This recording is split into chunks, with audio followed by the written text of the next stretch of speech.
আমরা একটা চরম দুশ্চিন্তার মধ্যে, সংকটের মধ্যে, শঙ্কার মধ্যে।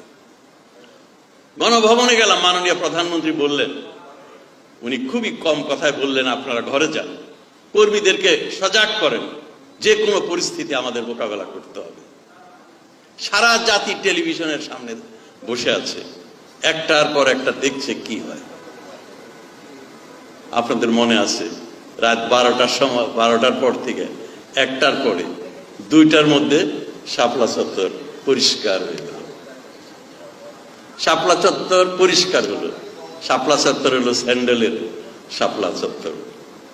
সব হেফাজতের এই ধর্মান্ধরা, এই জঙ্গিরা, যারা মানবতার শত্রু, ধর্মকে যারা রাজনীতি ব্যক্তিগত উদ্দেশ্যে ব্যবহার করে, পাকিস্তানের উচ্ছিষ্ট বুকি, পাকিস্তানের পদলেহনকারী,